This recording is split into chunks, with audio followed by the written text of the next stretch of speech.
Have you ever felt like you're too much in a relationship?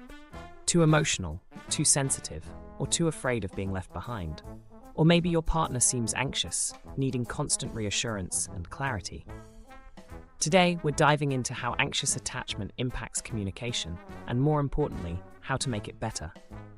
Real story about communication.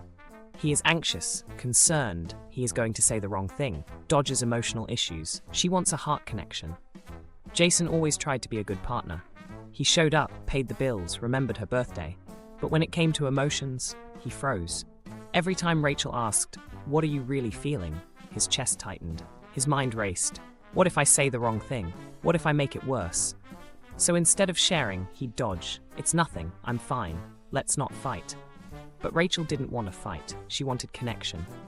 Over time, she started to feel lonely, even while sitting right next to him. He thought staying calm was helping. She thought his silence meant she didn't matter. One night, she broke down. "I don't need you to fix everything," she said. "I just need to know you care enough to feel with me." It was the first time Jason realized that his silence, meant to keep the peace, was actually building a wall. He didn't have the perfect words. But that night, he reached out, held her hand, and said, "I'm scared too, but I want to try." That simple moment of honesty was the beginning of something better. Anxious attachment is a style that forms early in life, often when emotional needs were inconsistently met. People with this style crave closeness, but often fear abandonment. They may constantly seek reassurance, worry about being too needy, and overanalyze messages or silences. Jason always felt like he was walking on a tightrope in his relationship. He loved Rachel deeply. But every time they got close, a part of him panicked. He'd say something small, she'd look away, and suddenly his mind spiraled. Did I upset her? Did I push too hard? What if she's done with me? Instead of talking about it, he pulled back. He joked more, avoided the hard stuff. She'd ask, "Why don't you open up to me?" And he'd smile and say, "It's nothing, I'm good." But he wasn't good. He was terrified. Terrified of being too much, too sensitive. Terrified she'd see the real him and decide it wasn't enough. So he kept a part of himself hidden, hoping it would keep her close. But it had the opposite effect. Rachel started to feel like she was dating a ghost, present in body, but emotionally missing. It wasn't until therapy that Jason heard the words, "People with this style crave closeness, but often fear abandonment." And suddenly, it clicked.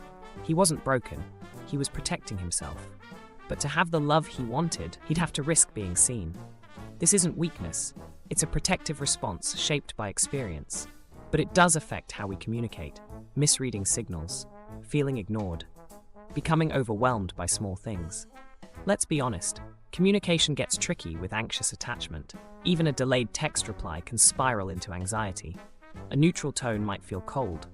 And instead of asking for what they need, anxious partners may withdraw or become clingy, hoping the other person will notice. Example, imagine texting your partner, "I miss you," and they reply, "Busy, talk later."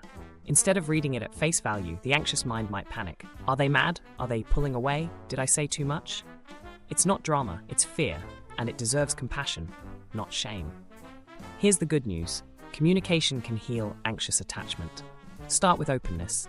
Talk about your attachment styles. Say, "Sometimes I feel insecure when I don't hear from you. I'm working on it, but it helps when you check in." Use I statements instead of accusations. Like, "I feel anxious when you don't respond for hours," instead of, "You always ignore me." Practice reframing negative thoughts. Instead of, "They don't care," try, "They might just be busy." And always, listen with empathy. A little validation goes a long way. What are common anxiety triggers in relationships?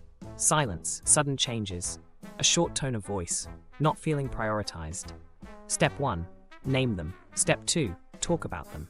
Step 3, a plan. If silence is a trigger, agree to send a quick thinking of you message when apart. If reassurance is needed, talk about what kind feels most supportive. Also, try self-soothing tools, deep breathing, journaling instead of spiraling, pausing before reacting. The goal isn't to become less anxious, it's to feel secure. That comes from small moments of trust, honesty, and consistency. Reassurance doesn't mean weakness. It's a love language for many. Partners can help by offering affection even when things feel fine, being emotionally available, gently reminding their anxious partner, I'm not going anywhere. If this feels overwhelming, therapy can help. Individual or couples therapy can create space for growth, healing, and healthier habits.